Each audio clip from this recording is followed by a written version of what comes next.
Onegaishimasu. Good morning. Welcome back to the Goju Karate Center. Formalities, obviously, first and foremostly.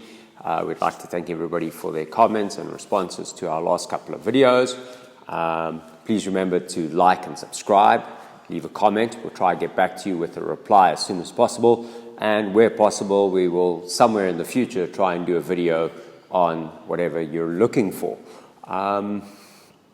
Then today we're going to be working on Saifa Bunkai, very, very basic, very Kihon Bunkai for our school and for our actual specific dojo for our students who are green to blue to purple belt. So this is very basic, very simplistic, and again, the general point of departure is in giving a very basic understanding of the kata. We start the process of trying to give people the ability to break down the kata eventually on their own, bearing in mind that the difference between bunkai for a grading is not the same as the bunkai that you would do when you create and explore your kata and develop your own ideas and principles, especially if you're looking at something a little bit more combative orientated and a little bit more self-defense orientated. With that in mind, please bear with us in the very basic approach and sometimes the formalities that come with trying to teach people how to step and why to step left or right, etc. It's just a process to allow the student to have a very fixed way of learning so that they can learn essentially the ABCs of what we're about to do, so that eventually they can create their own words, their own poetry, their own literature from the kata. Okay, it is based on trying to give the student the best possible explanation for why the movement looks like it does in the kata, so that they can understand that they are not dancing, but they're actually engaged in some kind of ritualized fight. All right, so let me get started. The first part of the kata, Saifa, is very much nearly identical to the bunkai. So as I step across, break, look, block, hit. And the idea that I would do for this is I would tweak it ever so slightly. I would put out, I'm going to start with the opposite hand because my attacker is going to attack with his right hand first. He's going to grab on. And what I'm going to do is I'm going to step to the side. I'm going to make a fist to help break free. I'm going to pull this hand up. I'm going to take these fingers and jam them in so that I can create some leverage. And then as I step up, instead of stepping up like the kata straight, I'm going to add a little bit of a twist. So I'm at an angle. That's going to give me more leverage to break free. My partner will adjust. They will attack. I will block their attack and hit them with an uraken in the nose. I'm going to just do it from the other direction so you can see. So as I step up, make a fist, turn ever so slightly, maybe 45 degrees. Break free. My partner is going to do a second attack. I'm going to block, hit uraken. Okay? So today, since Zoe is going to be helping to demonstrate, so grab with that hand to this hand. One, she grabs on. I make a fist. It helps break the grip here. I'm going to put my fingers into this position here to help with leverage. I'm going to step, and as I step, I'm going to pull, and you're going to see, just by pulling, I'm bringing her forward and I'm affecting her balance. So I'm going to pull, break free, she's going to punch, I'm going to block, and hit with an uraken. Okay, one more time. So she steps and grabs. I'm going to break free, punches, block, grab, uraken. Hand in this position because you are obviously trying to do something like this. Okay? So that will be bunkai number 1. And that covers the first 3 movements to the front of the kata. After that, we're moving to the side. Block, block, knee kick, front kick. Explanation given for looking one way while kicking another is more than one opponent. Looking at one person while kicking the other. That's a basic explanation for that. I like the idea of looking at the complete movement to the left as well as to the right for the applications that I tend to use. So 1, 2, 3, 4. Okay, and my bunkai that I like to teach encourages both that left-right foot movement, so not just concentrating on one foot movement, but on the complete foot movement, and then on one set of intercepting hands and a knee kick or a front kick. So typically what will happen, I would ask my partner to attack with a punch, chest level.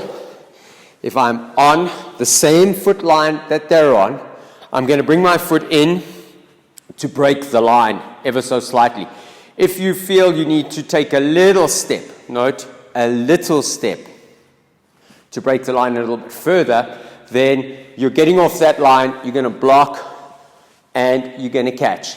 Some schools encourage blocking upward under the arm, and then trying to grab. I've never seen this work practically.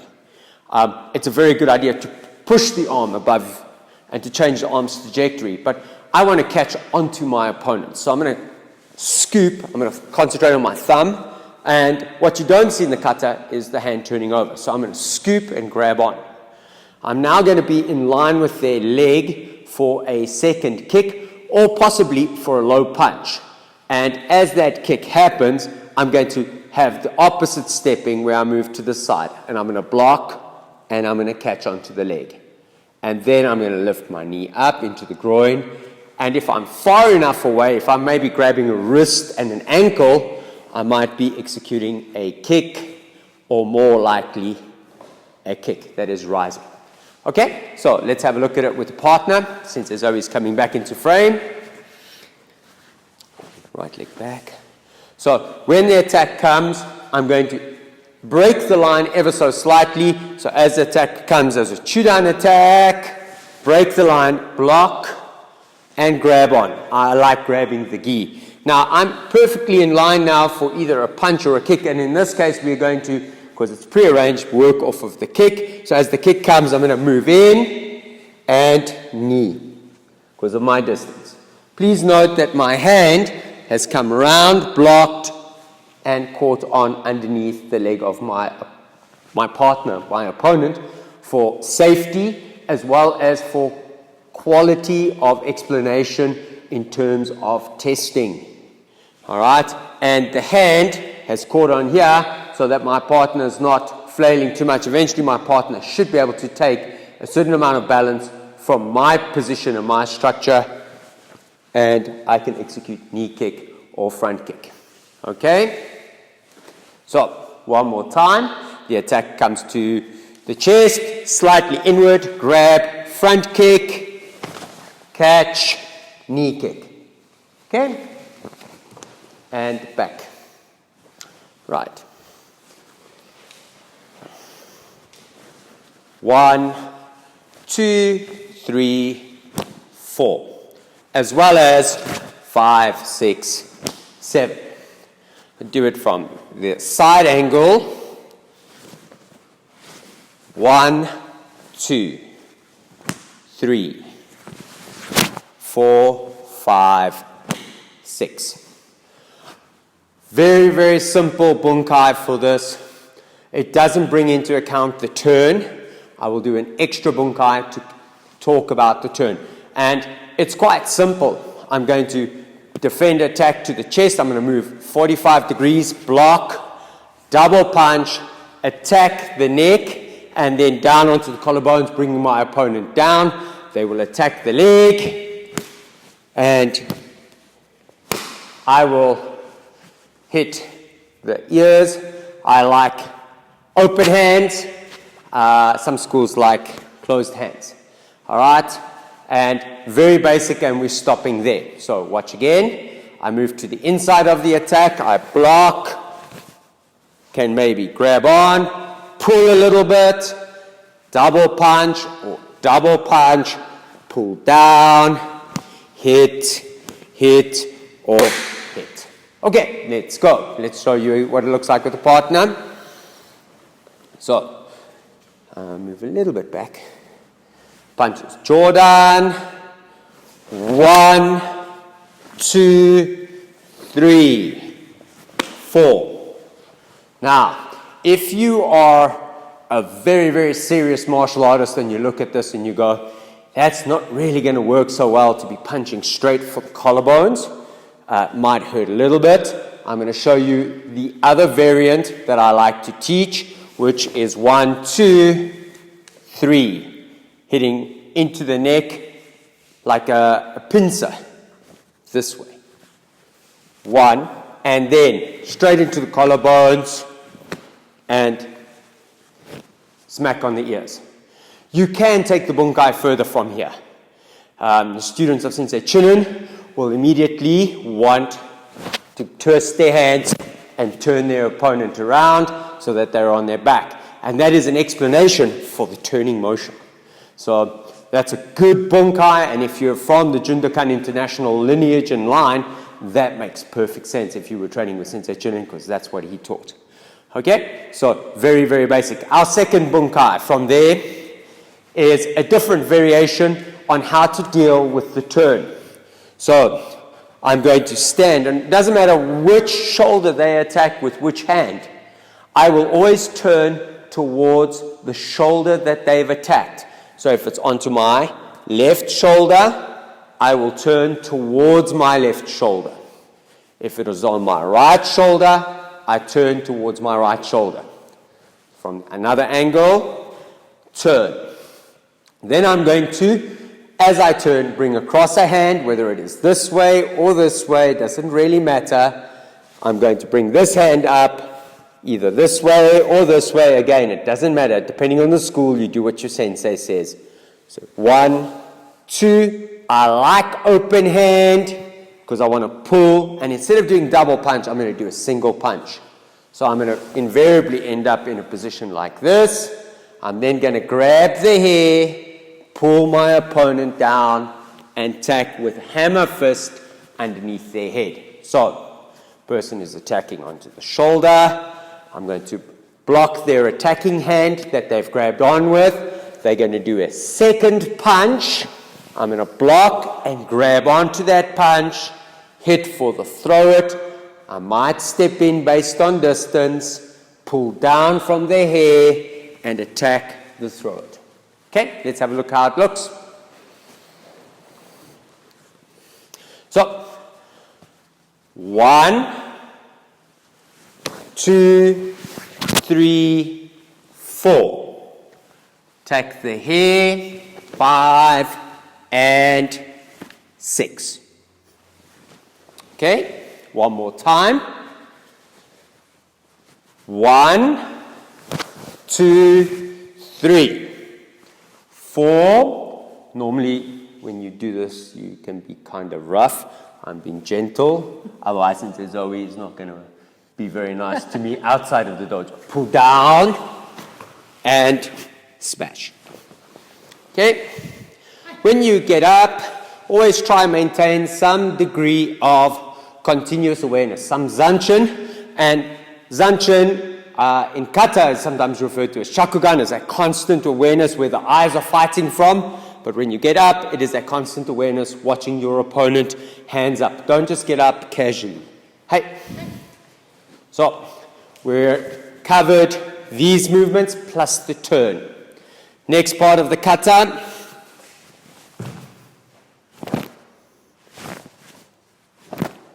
So, they are the same, yet different. And what I often say to people, think of the first one, defense against the lowish kind of kick for the groin, and the second one, a low punch, and then the same outcome. Now, it's quite easy and simple. You can do this without your opponent defending the hammer fist, and you can do it with your opponent defending the hammer fist. And it works reasonably well either way. There's a small tweak. So, typically, I like to encourage my partner to kick. I'm going to swivel to the outside. I like the outside. Deflect, slide in slightly, hammer fist. And I'm not aiming for the top of the head. I've realized by breaking bones that that's not a great target. However, the nose is. So I'm going to be attacking slightly forward. I'm going to hit, hand goes behind the head, pull, and uppercut. So from the side, hit forward, behind the head, and uppercut. Okay? If my partner defends the hammer fist, let's say they bring up a hand or a hand to block, or two hands, I'm going to use that to pull their hands down, and then for distance, I may have to shift in and execute a uppercut. Yes, you can hit for the body, but I find that hitting up into the base of the neck and the chin may be a little bit more of a better explanation than hitting somebody in the body, because it creates an immediate effect. Let's have a look. My partner back, and it's a front kick, and I'm going to deflect, go to the outside. She has blocked. I'm going to pull the hands down, shift in, and uppercut. Okay, one more time. This time without the block. 1, 2, behind the head, 3, and again. Pull. If your partner's bigger than you, you move. Uppercut, or punch to the body, or to the groin. Okay? Hey. Hey. So that takes us to there. Some people like to know why there is this punch. For some schools, it is a push. For some schools, it is a breaking technique directly after this. So hit, push your opponent away. Okay? End of the kata. 1, 2, 3, 4. All right, very much a wide variety of techniques on this particular technique. The most common thing to consider is that you are going to try and utilize the stepping as one idea, as well as the hands attacking as another idea. So if you're concentrating solely on this pulling action, then you have to couple it with stepping and pulling. Now this just puts your opponent in a precarious position, and you'd have to then have something extra to take the person to the ground and to carry on. So you would essentially take a little bit of a tangent. So as a young person, again, strong influence from Sensei Teruo Chinen, the maegeri oizuki, so block, heito, as you shift back and they move forward, heito into the neck, directly behind your opponent, and pull with this hand, and this hand here can slide under their arm to hold on, and then usually a kick, kansetsugiri, into the back of the joint to bring your opponent down, and possibly a choke. All right, so my partner does maegeri and then oizuki, so block, heito, and behind. This hand underneath, and kick, and take your opponent down, and then you'd go on a tangent. Or, stand this side, please. No, this side. Sorry. So, right leg back. Maegeri, 1, oizuki, 2, heito, and behind, and straight to choke. One idea, concentrating just on this. The other ideas are based on a frontal attack. So, relax. Okay. The other ideas are based on a frontal attack and continuing into this movement. So, you will often see pulling an arm and looking for the pressure point on the wrist lock and on the thumb, bringing the person down. Or the idea of blocking, hitting heito into the neck, pulling the head forward and twisting the head, teaching people how to break neck. Or something a little bit different, and this is what we do in the dojo, breaking them up into small components, blocking with one hand, hitting heito into the L of the neck, and then covering the next attack and striking. And it's basically the idea of trying to explain why this hand would be here and this hand attacking. So not a complete mawashi-uke, but part of it. So Students in my dojo know that this is the weird bunkai, the wacky one. It doesn't resemble the kata exactly the same. And for people outside of my dojo, they'll look, and if they're from the OGKK, probably say that's not the bunkai that they like. And it's just a little bit of remembering my roots and where I come from. So, right leg back, the attack comes, I move slightly to the inside. Punch, please. Punch. 1. Block with this hand, strike with this hand. Cover this hand, step forward with this leg, and extend. Okay, one more time. So the attack comes. 1, 2, 3. Okay, this is a very, very basic idea. In just the lesson in this is if you're on the inside, cover the possibility of the next attack. That is the critical lesson in the bunkai. Every bunkai is essentially about creating a lesson in combat. And this helps students learn that they need to be vigilant of being on the inside and that there is a possibility of a second attack, which we didn't cover as extensively while we were doing Giksarechi and Giksare-ni. Obviously, this on its own is a lot of bunkai work. And you can have from very simple, very pragmatic, move, block, heito to the kidneys like Higowana sensei. You can have bunkai where you do the same thing, move, block, heito to the head or to the neck as a bunkai with a short, sharp push away. And it might not have the flair that I've shown.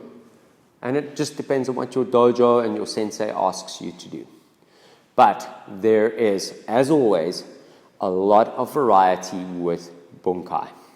I never ever think of bunkai as being cast in stone. The only time and place where it will be required to be done a particular way is for your style grading that may occur within your dojo or within your federation. Should you be grading for a highish belt, possibly a black belt, or some Dan grading, where the explanation would be, can you teach what is the expectation of the school? And not necessarily being asked, what is your R&D? What have you researched? What have you developed? The reality is that you need to have a starting point. This basic Kihon Bunkai is a starting point to plant a seed. That seed will grow into a tree. The tree will need to be trimmed, pruned, and shaped. And no two trees grow the same way, and no two trees grow identically. So it's very important to realize in life that when you shape the tree, the bunkai eventually for yourself, it will be according to what your specific needs will be. And that is the beauty of study and analysis of bunkai. And also that to a certain degree, there is no fixed end point to where you may go with your bunkai or with your oil, so that you can become more competent at understanding and demonstrating the effectiveness of your study of your kata. That's the key point at the end. This is an analysis and an interpretation of your study of the kata. And this is the great secret to what Karate Do gives. And it's something that you can do irrespective of your age, to be quite honest. You can learn verbatim. It is something you can do into the latter portion of your life quite easily, and it'll adjust as your body ages. And according to what you have. Some people are flexible, some people aren't. Some people are powerful, some people are tall, some people are short. And as such, your bunkai will develop according to that.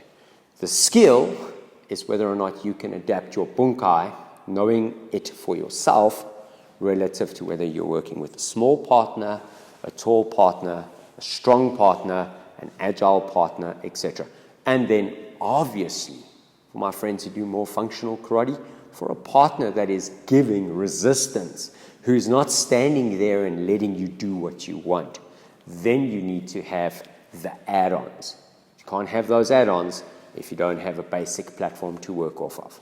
I hope you enjoyed my basic platform that I use within my own dojo, and I hope you enjoy it. For my students, These are all acceptable varieties and variations that you must learn for your gradings from about blue belt onwards. Hi, that's it for today. Arigatou gozaimasu. Thank you very much. Thank you to Sensei Zoe for helping me demonstrate. Sayonara.